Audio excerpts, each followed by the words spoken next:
président Bassirou Diomaye Diakhar Faye jàkkaarloo na ak Sénégalais yi wax li tax mu jël décision bi nga xamante ne li ci gën a marqué ci li mu wax mooy dissolution assemblée nationale yu ban jàngat nga ci am.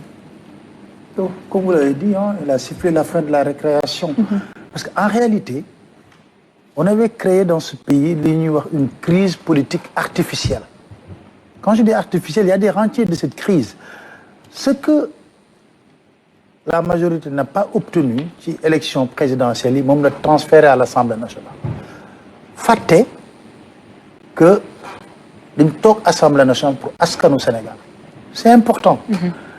Et li ma gën a marqué ci discours président, c'est qu'à chaque fois, il répète, il est très soucieux de la loi et des textes. À chaque fois, c'est revenu plusieurs fois. Oui. Wax na ko.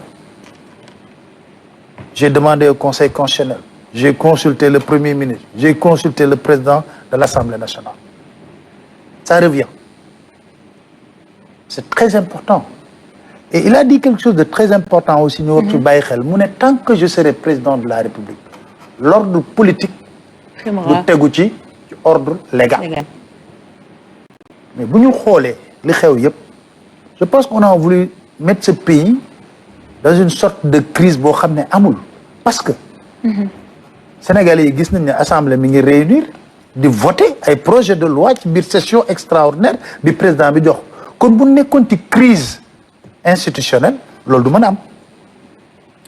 Et puis il est tellement soucieux que violation yi nga xam ne ñi ngi ko doon def avec comme objectif de créer cette crise ñu bëri dañuy wax ne bon les journalistes sont friands de ça. Il y a une crise institutionnelle entre le pouvoir exécutif et le pouvoir législatif. Amul parce que loolu bu amoon le pouvoir législatif du toog di réunir en session extraordinaire de voter plusieurs projets de loi.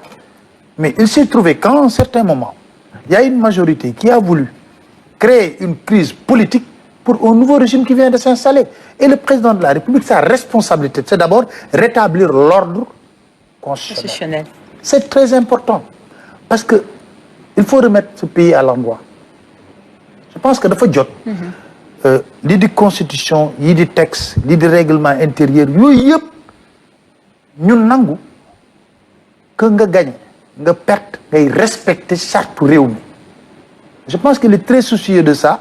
wax na ko bu baax a baax. Et puis ce qui est important également, il s'est revenu plusieurs fois parce que tey jii ak ku mën a falu député président de la République askanu Sénégal moo la fal. Il dit clairement que ñun askanu Sénégal xam nañ lu ñu daj le 24 mars pour dem ay élections parce que Sénégal dund na ci histoire am ci taarixam loo xam ne musu ko dund loo xam ne c'est vraiment on a payé au prix du sang pour avoir une élection. Au prix du sang parce qu'on se rappelle le jour où on a reporté l'élection présidentielle il y a eu 3 morts. Puis là ñu fekk aussi donc je veux dire qu'on a payé au prix du sang et des jeunes qui manifestaient tout simplement pour dire que nous voulons une élection présidentielle. ñu xeex askan bi ba dem ci ay élection présidentielle choisir librement au premier tour 54% fal ko mais est-ce que war nañoo mën a jël ne yow fal nañ benn régime mu ne nii laa gisee nga ne non man damay nekk ci biir assemblée nationale di def politique lépp luñ indi du ma xool ndax njariñu askan wi la nekkul njariñu askan wi damay continuer un combat politique. Ce n'est pas possible. Il revient au président de la République en toute responsabilité comme il vient de le faire en certains moments dans la marche d'une nation. Celui qui est à clé de voûte de toutes les institutions daf ko war muy jël ay responsabilités am suffit la fin de la récréation pour que delloowaat askan wi li mu moom askan wi en toute responsabilité ñu dem ci ay élections élection bi tànn te il dit clairement dans son discours askan wi bu tànnee ne daf may jox majorité ñun ñu continuer sur suñu projet bi ñëw bu tànnee leneen tamit dañ ko mais li war gouvernement bi xam nga mooy lan et il a dit clairement mooy fexe ba organiser ay élections yu jaar ci yoon ba lu génnee ci urne yi ñu respecté ko loolu Sénégal je pense que on n'a pas besoin vraiment di ci épiloguer parce que am nañu tradition boobu xam nañ ko bu baax a baax mais ce qui est important aujourd'hui on a vu un président de la République qui est très soucieux qui est très conscient de ses responsabilités envers le peuple sénégalais, mais aussi au respect scrupuleux des textes qui régissent le fonctionnement de notre pays. Parce que nous ne pouvons pas se payer le luxe d'avoir une institution législative à chaque fois. D'ailleurs, quand vous entendez certains députés de la majorité parler, je me pose la question, est-ce qu'ils parlent? Leur argument, c'est pour créer des problèmes avec le nouveau régime, où ils argumentent pour dire que oui, ACT, les fonds politiques. Mais lui, il a battu campagne en disant que si je suis élu président de la République, je prends la décision de dissoudre ACT et CS, Conseil économique, social et environnemental. Yow nga ne ko non, waroo ko dissoudre, xoolal ces fonds politiques. Bon, il est dans l'obligation, li mu waxoon askanu Sénégal, mu respecté ko. Maanaam na leen man kat jël naa te réew mi fu mu toll nag nañu waxante dëgg. Il en a parlé, le président de la République. C'est très important. Ouais. Il en a parlé. Beaucoup à chaque fois, looy dégg réaction épidermique, pas de chasse aux sorcières. S'il y a des sorcières, il faut les chasser pour le bien de tout le monde. Pour moi, s'il y a des sorcières dans ce pays, il faut les chasser pour le bien de tout le monde. Moi, c'est ma conviction. Parce que mënuñu dañ lay jox réew doo ko natt doo ko xayma. Et ça, c'est quelque chose qui est normal dans tous les pays qui font, dans toutes les démocraties. Bu ñu la joxee mbir nga def l'état des lieux. xam lan nga fekk.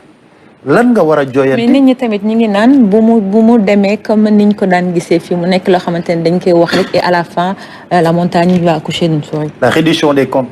Je pense que il faut que les gens acceptent. xam nga Sénégal bu ñu la waxul sax ne. am na des problèmes financiers yow boo njortee xool projet yi nu mu fi baree ak li nga dégg ci ay scandale parce que aussi régime bi ba mu ñëwee toog bu ko neexoon mu ne. 45 rapports OFNAC yi du samay rapport régime bu Macky Sall la président de la République Macky Sall daf ko jël jox ko procureur dugal ko ci tiroiram bu ko neexoon mu ne 45 rapports yi dañ ko jox juge yi ñu def instruction ku def ñu xam ne yaa def ku deful ñu xam ne yow deful mais je pense que en réalité yow sax ku ñu tuumaal ci ay rapport yow war nga bëgg sax pour affaire bi dem ba ñu instruire ëllëg ñu seetal sa dara. mais 45 ans et les rapports des cours de la Cour des comptes yu IGE yëpp mi ngi fi daje.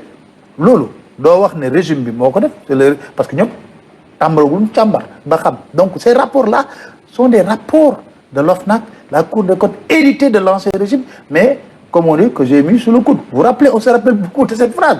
Donc pour vous dire que en réalité mënatul demee parce que je crois que. Très bien. Sénégal am na loo xam ne je pense réglé nañ ko. xaw ma kuy kilifa Sénégal fii président de la République war na mën a xam ne police gendarmerie justice mënatul régler des problèmes politiques. Pourquoi je dis ça? Oui. On a utilisé pendant 3 ans ou 4 ans la police, la gendarmerie, la justice pour traquer, brimer, mettre en prison. N'empêche, le 24 mars, le peuple, en toute souveraineté, a fait son choix et a élu un président qui a fait 8 jours de campagne, qui a passé au moins 1 an ou 1 an et plus en prison. Très bien. Donc, pour vous dire qu'on doit être conscient que le Sénégal a fait des mutations très importantes sur ce plan-là. Merci beaucoup, monsieur le directeur général Papa Alé Niang. Merci également à vous,